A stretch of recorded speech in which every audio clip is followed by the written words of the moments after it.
You know what they say, double the turmeric, double the fun. Welcome to the Spice Show, y'all. Today's guest of honor, turmeric. We're gonna answer some of your FAQs and we're gonna be showing you how to cook with turmeric.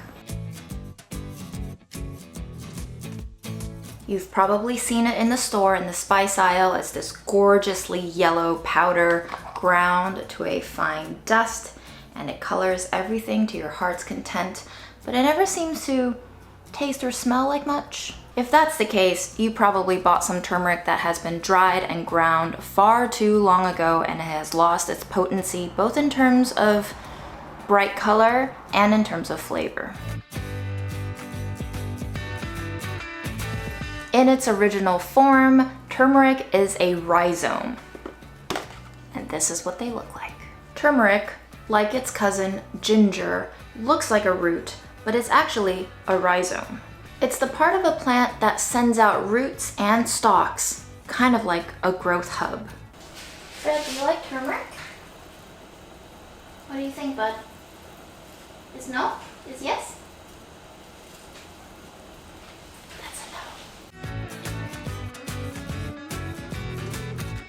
Native to South and Southeast Asia, turmeric is a spice that is used the world over and traditional Indian medicine. Health-wise, it's believed that turmeric has a lot of anti-inflammatories and antioxidants like curcumin that's really good for you, but there's no scientific studies really backing that up. What I do know is that turmeric is an exciting spice to have in your cupboard and/or in your fridge if you can find it fresh.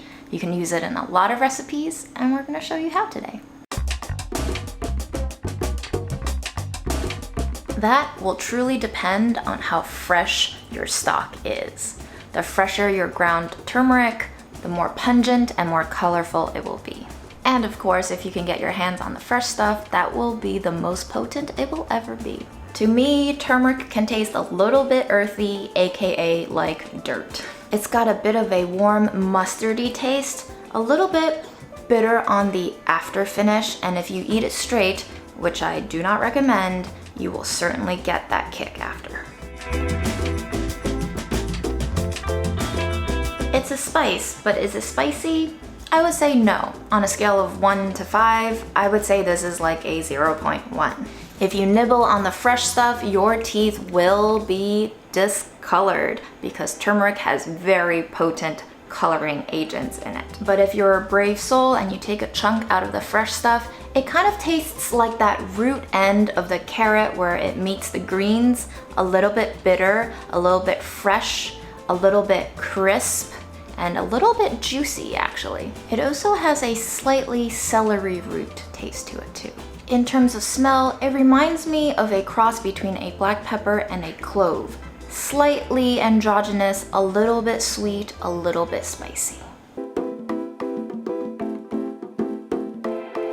Now, before we start cooking with turmeric, whether dried or fresh, I think it is my absolute responsibility to give you this disclaimer and warning. Turmeric will stain absolutely everything and anything it comes into contact with. That includes your hands, your cooking tools, your pots, your towels, your clothes, your stove, everything. While you can wash it off in batches, it'll gradually fade with sunlight as well. It's going to stain your instruments, so just be aware of that. And don't use any of your super pretty pots while cooking turmeric unless you want it to be dyed a very nice shade of yellow.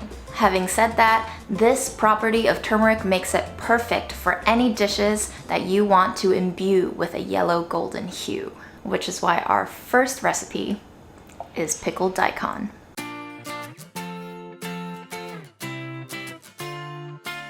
You see this kind of pickles a lot in Korean cuisine, served alongside your main dishes and your sides, and this is one of my absolute favorite pickles. For your daikon pickles, you'll need 7 ingredients, daikon being one of them, of course. You'll also need water, rice vinegar, granulated sugar, kosher salt, a little bit of turmeric, either dried or fresh, as well as a clove of garlic. You're gonna slice your daikon about 1/4 of an inch or 1/8 of an inch thick, Place them packed into a jar, and then in a small pot over medium heat, you're gonna heat up your rice wine vinegar, water, sugar, salt, and turmeric. Depending on how strong you want your turmeric flavor to be, you can go fresh or dried. Fresh will give you a more bright, pungent flavor, and dried will be a little bit tamer. For me, the main purpose of turmeric in these pickles is for the color, so I'm gonna go with dried. Bring it up to a boil, let all of that sugar melt away, and then grate your garlic over your daikon in the jar. Pour over your hot solution and just let it melt into that daikon. Make sure all of your pieces of daikon are being covered in that solution. Lit it up a little bit, give it a shake over the sink in case there's any leaks, and then let it sit in your fridge at least 2 days before consuming. It probably will keep for 2 weeks, but I've never had them last that long. The longer you let them sit, the yellower they'll get and the more flavorful they'll be. Still delicious though. We're gonna need some teeth whitening after this episode. Next up, drinks. Because turmeric is a little bit bitter and a little bit earthy and a little bit pungent, it pairs really well with sugar and any other spice or herbs that taste a little bit on the borderline of sweet and spicy. That includes black pepper, that includes cardamom, that includes ginger, all of the above. One really simple way to enjoy turmeric is to take a little bit of fresh grated turmeric, a little bit of fresh grated ginger, boil it in a couple of cups of water, add some honey to it, squeeze a little bit of lemon in there, and there you have it, turmeric tea. If you don't mind a little fiber in your drink, feel free to drink it straight with a little touch of lemon, perfect. If you like a smooth tea, go ahead and strain out those fibers. This is a super simple drink to have in the morning, in the afternoon, at night, no caffeine, just pure flavor and color. Tastes like a slightly spicy, warm lemonade. This tea even comes with its own magic trick.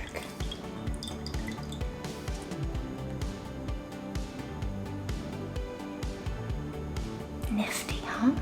If you're looking for something creamier and a little bit more rich and substantial, look no further than turmeric golden milk.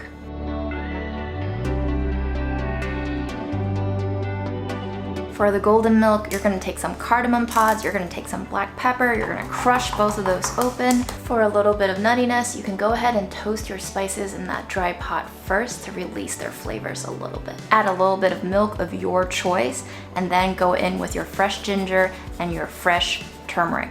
If you don't have fresh turmeric on hand, the substitution is about 1 inch of fresh turmeric to 1 teaspoon ground turmeric. Let everything come up to a little simmer and let it boil away until that milk takes on that golden hue from the turmeric. Take it off the heat, strain it, or don't, and then stir in a little bit of honey or sweetener of your choice. Oh yeah. The creaminess of the milk is offset by that slightly spicy, slightly earthy, pungent flavor profile, and man, those spices, heckin' delicious. Naturally, you have your tea, you have your milk, and then you have your cake.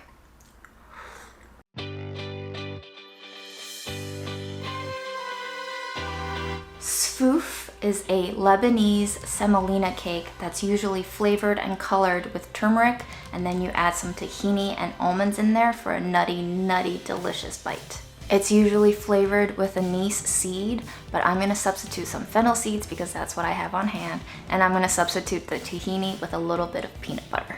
I know, you're thinking, turmeric in a cake? Really? Yes, really, and it's gonna be delicious and beautiful. Oh, and did I mention this version is vegan? To make sfouf, you take a little bit of semolina flour, combine it with all-purpose flour, a little bit of granulated sugar, baking powder, along with some salt. Add in your turmeric, give those dries a whisk until they're nicely combined. Then you're going to stream in a little bit of olive oil, oat milk, and a little bit of peanut butter. Sprinkle in your crushed fennel seeds, mix it well, and then we're gonna take a mini cupcake tin. We're gonna sprinkle the bottoms with a little bit of sesame seeds. We're gonna plop in a little bit of batter into each cup, and then we're gonna top with more sesame seeds.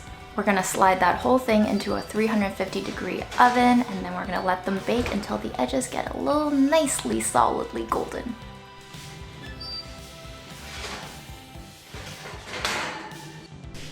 These semolina cakes can be very crumbly, so be very careful and gentle when you're pulling them out of your pan.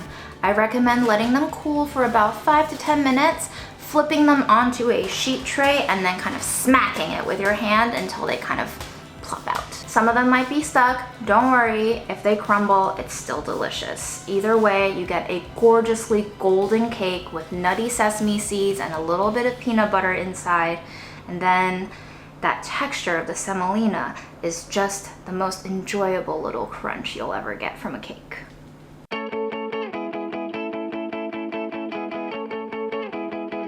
I also really enjoy using turmeric in my homemade granola. Whatever granola recipe you like to use, go for it. Just add in a little bit of turmeric for that nice color. For my granola, I really like to go in with some oats, a little bit of shredded sweetened coconut, a little bit of seeds, sesame seeds, flax seeds, whatever healthy thing you want to throw in there. And then I really like putting in a little bit of androgynous spices. So turmeric, black pepper, ground cardamom, all game. Add a little bit of salt, a little bit of oil, and a little bit of honey. Mix it all together, spread it on a sheet tray, 325, let it go for about 25 minutes, gently flipping halfway through so that no edges are burning. And then when it's evenly golden all around the pan, take it out, and here's the tip of getting nice little clusters of granola. Don't fumble with it right away. Let that tray cool completely before you kind of start chipping away at it and breaking it off in chunks. Letting that honey solidify completely after it caramelizes in the oven is the way to get those nice big clumps of crunchiness. For some double turmeric action, go ahead and drizzle your golden milk right over that granola. All right, are we ready to hit the savories yet? Because I am. Fun fact, did you know that turmeric is present in a lot of spice mixes, primarily that of curry powder? Turmeric is what gives curry powder its signature yellow hue. It's also used very commonly in a lot of different Indian dishes, so if you go to your Indian store, you'll see on the shelves so many different pre-packaged meal kits that have turmeric in them as a key agent of flavor and color. One of my favorite ways to use curry powder is fish ball curry.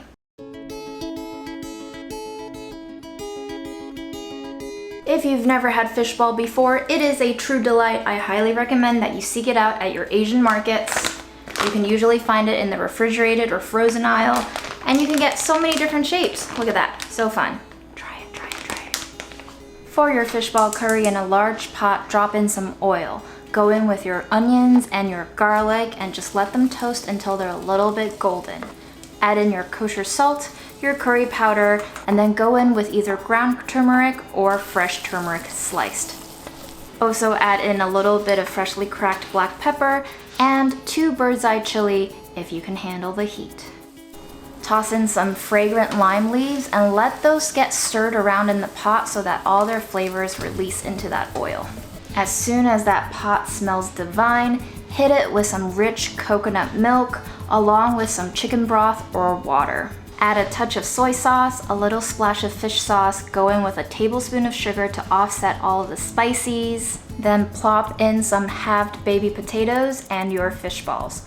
Give it a stir and just let that cook until that sauce looks nice and slightly thickened. When your curry is done, your potatoes should be knife tender and super creamy on the inside. This curry goes great served over wheat noodles, or if you have leftover rice, let's make some turmeric fried rice, shall we?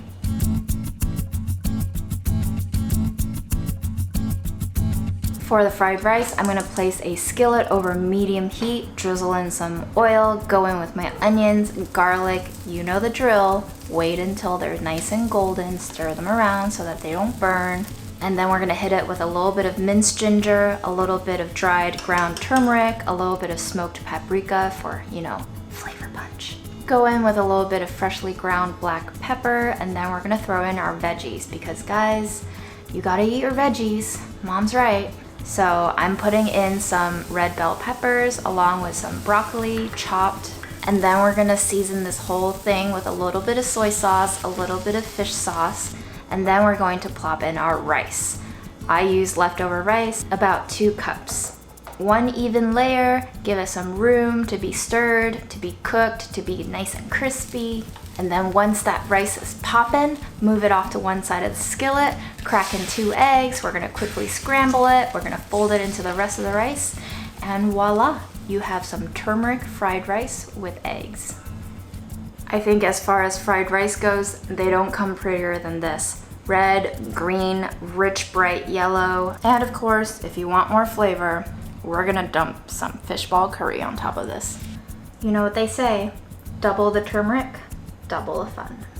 The potatoes are nice, tender, super creamy, super covered in this rich curry sauce. Lots of coconut milk happening here and lots of spices happening here. The fish balls are tender and still bouncy, filled with delicious umami flavor. And then you find a little sliver of sliced turmeric, and man, is it delicious. After being stewed, it's still got that nice turmeric-y punch. It's a little bit crunchy. Dude, these look beautiful. Do you want some food? Thank you. I love eating hot fried rice and a hot curry on an 85-degree day here in New York. Don't you, June? Just depends on how good it is, man. We'll see. It's good.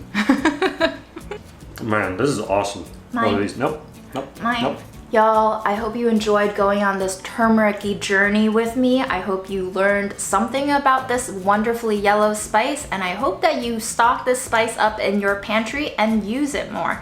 I think it's a beautiful spice, visually beautiful, tastefully beautiful. Yes, it can be a little bit bitter if you use too much of it, but you know, aren't we all at the end of the day a little bit bitter?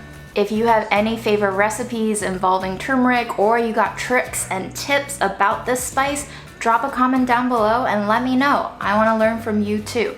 Until next time, guys, take care, stay hydrated, and keep on eating good things.